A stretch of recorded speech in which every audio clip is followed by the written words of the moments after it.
और उर्दू क्या वकालत कर रहे हैं आप। समाजवादियों का चरित्र ही इतना दोहरा हो चुका है, इतना दोहरा हो चुका है कि अपने बच्चों को भेजेंगे इंग्लिश पब्लिक स्कूल में और दूसरों के बच्चों को बोलेंगे कि एक गांव के उस विद्यालय में पढ़े जहां संसाधन भी नहीं है। जाकी रही भावना जैसी प्रभु मूर्ति देखी दिन तैसी। यही ढोंग है, हर अच्छे कार्य का आप विरोध करेंगे।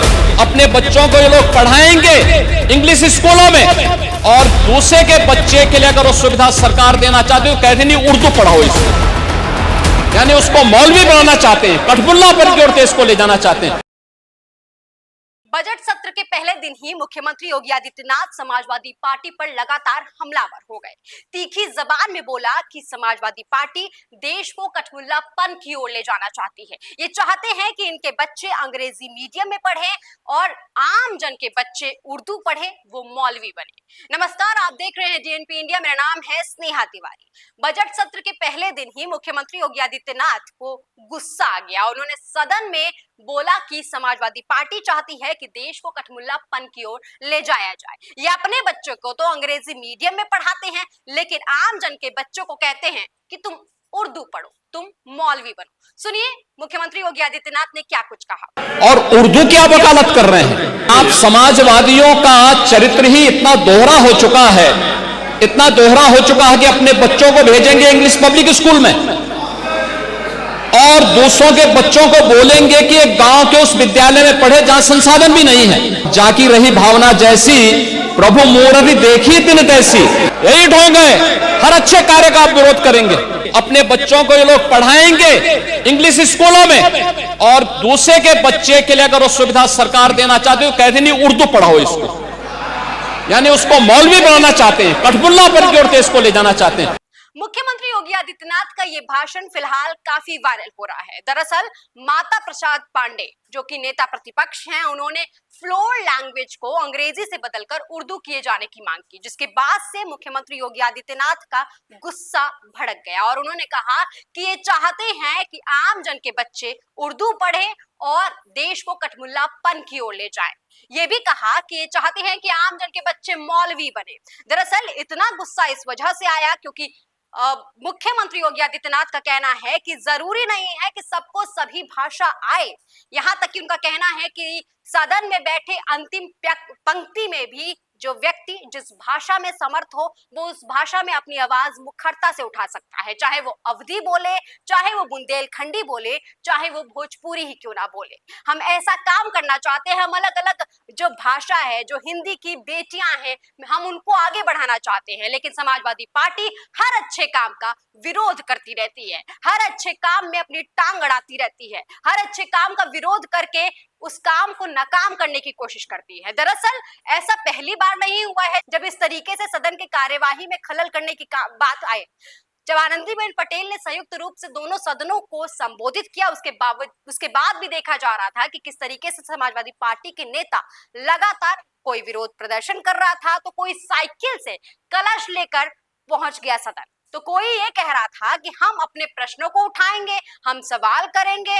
यहाँ तक कि जो अमेरिका से डिपोर्ट हुए हैं उनके समर्थन में भी ये लोग जंजीर लगाकर सदन पहुंच गए, जिसके बाद से मुख्यमंत्री योगी आदित्यनाथ का गुस्सा भड़क गया और अब उन्होंने सदन में इस तरीके की शब्दावली, उन्होंने कहा कि समाजवादी पार्टी ये चाहती नहीं है कि सदन की कार्यवाही सही से हो और साथ ही साथ ये भी अपील की कि सदन की कार्यवाही को सही करने की तरीका ना सिर्फ सत्ताधारी पार्टी की जिम्मेदारी होती है, बल्कि विपक्ष में बैठे लोगों की भी ये जिम्मेदारी होती है कि सदन की कार्यवाही सही तरीके से चले।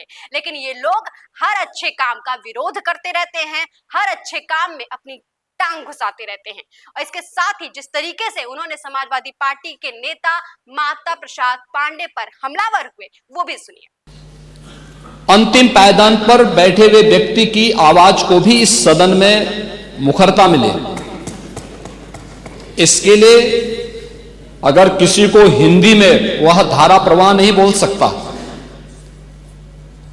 तो उसको भोजपुरी में भी अपनी बात को रखने का अधिकार मिलना चाहिए, अवधी में, ब्रज में या बुंदेलखंडी में उसको रखने का अधिकार मिलना चाहिए। ये कौन सी बात हो गई कि भोजपुरी में ना बोले अवधि में नहीं है, बोले, इसका विरोध नहीं, विरोध अंग्रेजी का। बुंदेलखंडी में न बोले और उर्दू क्या वकालत कर रहे हैं, ये बड़ी विचित्र बात है। आप मुझे बताइए, मैं इसीलिए कहता हूं कि आप समाजवादियों का चरित्र ही इतना दोहरा हो चुका है, इतना दोहरा हो चुका है कि अपने बच्चों को भेजेंगे इंग्लिश पब्लिक स्कूल में और दूसरों के बच्चों को बोलेंगे कि एक गांव के उस विद्यालय में पढ़े जहां संसाधन भी नहीं है। ये दोहरा आचरण और जाकी रही भावना जैसी प्रभु मुरारी देखी दिन तैसी, यह तो आचरण आप लोगों का है। इसीलिए आपने कल भी भोजपुरी का विरोध किया, अवधी का विरोध किया, बुंदेलखंडी का विरोध किया और आप लोग अपने दैनिक जागरण में, दैनिक जीवन में इस प्रकार के आचरण के आदी हो चुके हैं। और इसलिए अध्यक्ष जी, इसका अभिनंदन हम लोग करते हैं और इन बोलियों को सम्मान मिलना चाहिए। इनके संरक्षण के लिए ही हमारी सरकार भोजपुरी एकेडमी का गठन कर रही है, अवधी एकेडमी का गठन कर रही है संत तुलसीदास जी के नाम पर। इसी के आधार पर ब्रज भाषा इतनी समृद्ध भाषा है। सूरदास जी ने अपनी सभी रचनाएं उसी भाषा में दी हैं। संत तुलसीदास जी ने अपनी कालजयी रचना रामचरितमानस, जो इस सदन में ही नहीं, उत्तर भारत के अंदर और भारत से प्रवासी हुए जितने भी ऐसे लोग हैं जो मॉरिशस में या दुनिया के फिजी में या दुनिया के किसी देश में गए, उनके संकट काल में रामचरितमानस ही तुलसीदास जी का अवधी भाषा में रचा गया, रामचरितमानस ही उनका सहारा बना था। और आज जब उसको सम्मान मिल रहा है तो आप उसका विरोध कर रहे हैं। बड़ी विचित्र सी स्थिति है। आप हर अच्छे कार्य का समाज, आज के यही ढोंग है आप लोगों का, यही ढोंग है। हर अच्छे कार्य का आप विरोध करेंगे, हर अच्छे कार्य का आप विरोध करेंगे। हर अच्छा कार्य जो प्रदेश के हित में है, देश के हित में है, आप उसका विरोध करेंगे। और मुझे लगता है इस प्रकार के विरोध की निंदा होनी चाहिए और हम इसका समर्थन करते हैं जो उत्तर प्रदेश की बोलियों को सम्मान मिल रहा है। मैं आपका धन्यवाद करूंगा और विधानसभा सचिवालय को इस बात के लिए धन्यवाद दूंगा।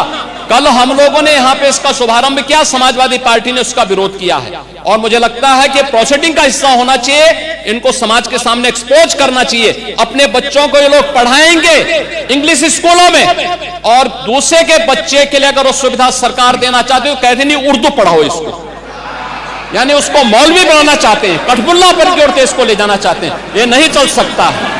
फिलहाल इस खबर में इतना ही। देखते रहिए GNP इंडिया।